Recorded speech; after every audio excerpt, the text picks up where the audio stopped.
আসসালামু আলাইকুম। কবিটেক বাংলার পক্ষ থেকে স্বাগতম। শিক্ষার্থী, অভিভাবক, আপনারা যে যেখান থেকে শুনছেন নতুন আরেকটি ভিডিওতে আপনাদেরকে স্বাগতম জানাচ্ছি।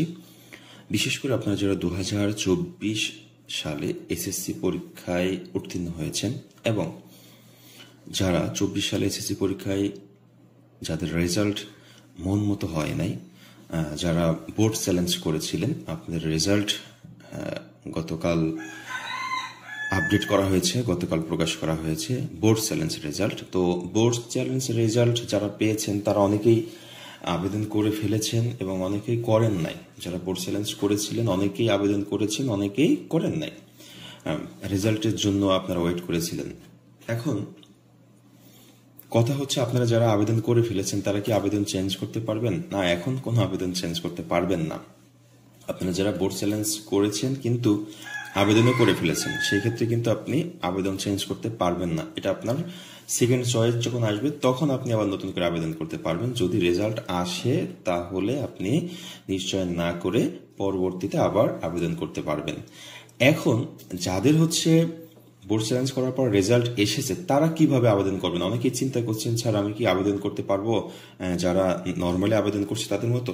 হ্যাঁ, আপনি তাদের মতো আবেদন করবেন। দেখেন, আপনার যারা ডিপ্লোমা পলিটেকনিক ইনস্টিটিউটে আবেদন করতে চাচ্ছেন অথবা কারিগরি শিক্ষা বোর্ডের অধীনে যে কোনো টেকনোলজি যে কোনো কোর্সে আপনি আবেদন করতে চাচ্ছেন, যে কোনো টেকনোলজি যে কোনো কোর্সে যদি আবেদন করতে চান, আপনার এখনো নর্মালি যে আবেদনের সময় সেটা হচ্ছে 26/5/2024 থেকে 25/6/2024 পর্যন্ত, মানে 25 তারিখ পর্যন্ত আপনার নর্মালি সময় রয়েছে। তাহলে যাদের রেজাল্ট নর্মাল এসেছে তারা যেভাবে আবেদন করছে, আপনিও ঠিক আপনার বোর্ড চ্যালেঞ্জের রেজাল্ট এসেছে বা পরিবর্তন হয়েছে, আপনিও একই রকম ভাবে আবেদন করবেন।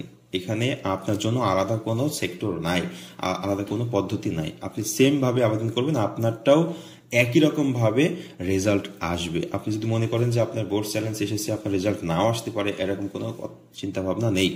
কিন্তু যারা আপনারা আবেদন করে ফেলেছেন, বোর্ড চ্যালেঞ্জের রেজাল্টের জন্য ওয়েট করেন নাই, তাদের কিন্তু ওই আগের রেজাল্ট দিয়েই আপনার রেজাল্ট আসবে। ওকে, তার মানে হচ্ছে বোর্ড চ্যালেঞ্জের রেজাল্টটা এখানে কিন্তু তখন কাজে দিবে না।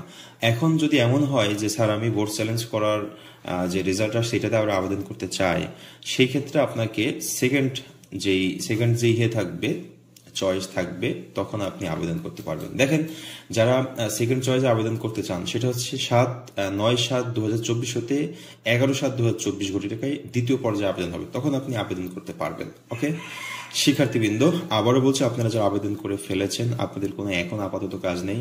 আপনাদের কাজ হচ্ছে ভর্তির জন্য যেই ডকুমেন্টগুলো লাগবে, এর আগেও একটা ভিডিও দিয়েছি, সদ্য তোলা 3 কপি ছবি, প্রশংসাপত্র এবং হচ্ছে আপনার যে এসএসসি এর মূল মার্কশিট বা নম্বরপত্র, সেটা আপনাকে কাছে রাখতে হবে, প্লাস ফটোকপি রাখবেন। হ্যাঁ, আর যদি আপনাদের কোনো কোঠা থাকে তাহলে কোঠার কাগজপত্রগুলো অবশ্যই যেভাবে নির্দেশনা দেওয়া আছে ঠিক সেভাবে আপনি ফটোকপি করে সাথে রেখে দিবেন আগের থেকে, কারণ কোঠার কাগজগুলো নিয়েই সবচেয়ে বেশি ঝামেলা হয়। মনে করেন আপনি কোঠা দিয়ে চান্স পেয়েছেন কিন্তু কোঠার কাগজপত্র দেখাতে পারলেন না, আপনি কিন্তু অ্যাডমিশন নিতে পারবেন না। হ্যাঁ, আপনার নিশ্চয়ই কিন্তু বাতিল হয়ে যাবে। সেক্ষেত্রে এই বিষয়গুলো আগের থেকে আপনি কি করবেন, খেয়াল করবেন। সবার সুস্বাস্থ্য কামনা করে শেষ করছি। সবাই ভালো থাকবেন, সুস্থ থাকবেন। নতুন কোনো নির্দেশনা আসলে আপনাদের মাঝে আবার হাজির হব। আল্লাহ হাফেজ।